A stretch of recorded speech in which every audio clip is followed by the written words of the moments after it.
Salut Winter Warriors, je suis votre hôte Anthony Marcotte et vous écoutez le podcast GPSV. En cas de doute, gaz au bout.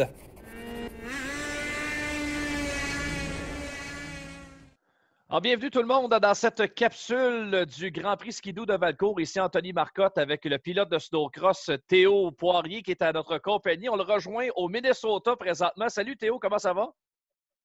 Salut, ça va super bien. Première épreuve la semaine dernière du côté du Minnesota. Il faut que tu me parles un peu de comment ça s'est passé pour toi parce que tu es sur le point justement de quitter pour la deuxième compétition de votre championnat cette année vers l'Iowa dans les prochaines minutes. Comment ça s'est passé pour toi la semaine passée? Ça s'est super bien passé. Écoute, on a commencé la fin de semaine avec quelques ajustements de suspension à faire parce que la piste était quand même assez technique. Donc, on a réussi à setuper toutes les suspensions comme on voulait. Puis sinon, écoute, ça a super bien été, là. J'ai pas eu les résultats que je voulais dans les deux finales de vendredi et samedi. Samedi, j'ai été un peu déçu parce que j'étais qualifié deuxième pour la finale. J'étais très confiant. J'ai eu un très bon départ. Puis dans le premier croche, j'étais en avant. Écoute, puis il y a quelqu'un en arrière de moi qui m'a foncé dedans, fait que j'ai tombé. Fait que, tu sais, c'était assez décevant. J'ai réussi à finir la course quand même, puis j'ai réussi à faire des bons temps. Fait que j'étais content de ça. Mais j'ai eu des bad luck. Fait que j'espère qu'en fin de semaine, je suis très confiant. Là. Écoute, je veux monter sur le podium. Là. Fait que je suis confiant, j'ai hâte. Les chutes, évidemment, dans le snowcross, ça fait partie de la game. Bien sûr, il faut réussir à éviter les blessures quand ça arrive. Ouais, c'est ça. J'étais content là, de voir, tu sais, surtout sur le départ, comment que le départ était fait. Là. Quand j'ai vu que je tombais, là, j'étais encore dans les airs, puis je voulais être debout. Là, fait que ça, je me suis relevé vite, puis j'étais content, par exemple, de ne pas me faire frapper, là, comme mon ami, tu sais, Jordan Lebel. Là, Ah ouais. c'est assez décevant, là, qu'est-ce qui est arrivé. Là, puis c'était sur le même départ. Donc, écoute, j'étais content de pas me faire mal, là, mais c'est sûr que ça fait partie de la game.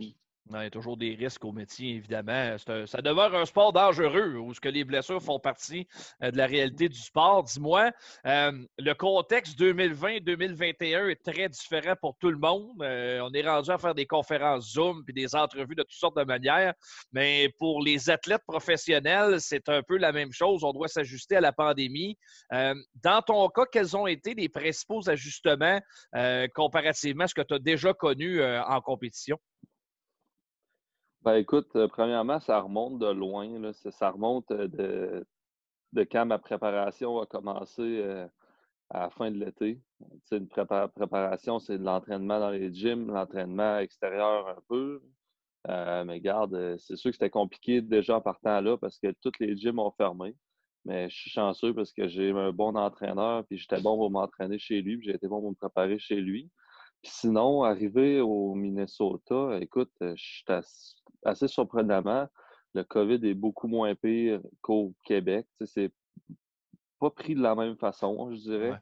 Ouais. Puis c'est sûr que là, la première course, ici, je suis bon pour m'entraîner, les gyms sont ouverts, puis j'ai un gym aussi où ce que j'habite, puis tu sais, pour bien me préparer. Puis à la première course, oui, il n'y avait pas de spectateurs, mais on avait pu, tu sais, finalement, là, on n'avait plus besoin de porter le masque quand on se promenait dehors, puis c'était pas trop sévère, à part les spectateurs, là, c'était pas trop sévère, fait que, tu sais, c'était quand même bien, là.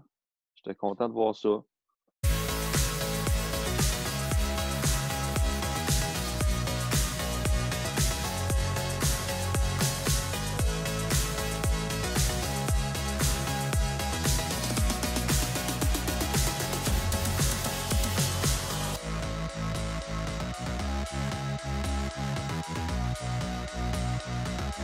Quand il s'agit de produits BRP, choisissez Performance NC. Quand même surprenant, hein? Peu importe, dépendamment de l'endroit où on se trouve dans le monde, c'est pas régi de la même façon. Ici, c'est extrêmement strict. On s'en va de l'autre côté. Il y a des États américains où c'est aussi strict qu'ici et d'autres où on est pas mal plus libertin, comme tu sembles le dire, du côté du Minnesota. Mais je veux que tu nous expliques, Théo, un petit peu comment ça fonctionne pour toi. Il y avait d'abord une compétition au Minnesota la semaine passée. Là, c'est l'Iowa cette semaine. Donc, Comment ça fonctionne? Tu traverses de l'autre côté avec ton équipe et tu t'installes quelque part pour justement effectuer votre passage du côté américain?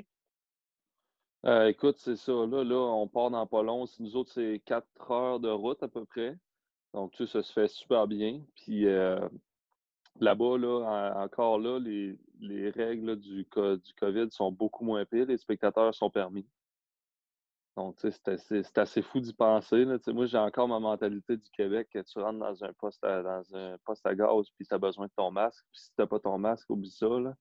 Ici, c'est pas ça, là. Tu sais, c'est quand même, c'est une adaptation. Mais regarde, c'est une adaptation pour le mieux, je pense. Je suis quand même content de tout ça.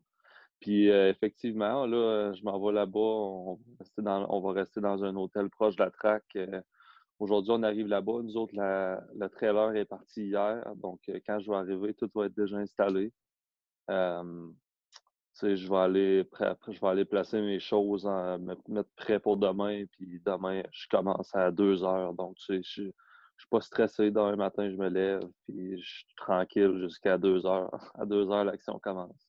Ouais, puis c'est des gros week-ends là, dans le snowcross, ça lâche pas bien, bien. Vous en avez plein votre casse pendant toute la fin de semaine. Évidemment, le motif de l'invitation, de la conversation Zoom qu'on fait ensemble, c'est de parler un peu du Grand Prix Skidoo de Valcourt pour garder l'événement en vie, même s'il n'aura pas lieu cette année, évidemment, pour la 39e édition. Mais déjà, l'organisation est à pied d'œuvre en vue de l'an prochain. Mais pour tous les pilotes québécois comme toi, je veux dire, le Grand Prix de Valcourt, c'est la mecque de la motoneige. C'est là que ça se passe à chaque année. Évidemment, c'est un manque important dans votre horaire habituel. Pour toi, ça représente quoi au juste le Grand Prix Skidoo de Valcourt? Écoute, je trouve que c'est un événement là, qui est malade, là. Moi, c'est ma troisième année. C'est ma troisième année de course cette année. Puis écoute, la première année que j'ai fait le Grand Prix, j'ai fait un podium. J'ai fait 2 podiums. C'était super, là. Moi, de repartir chez moi avec un drapeau là, champion, là, je trouvais, tu sais, c'était fou dans ma tête, là. Fait que, puis la deuxième année, j'avais remporté le Pro Light. Fait que, non, c'est un événement qui est vraiment que j'apprécie énormément.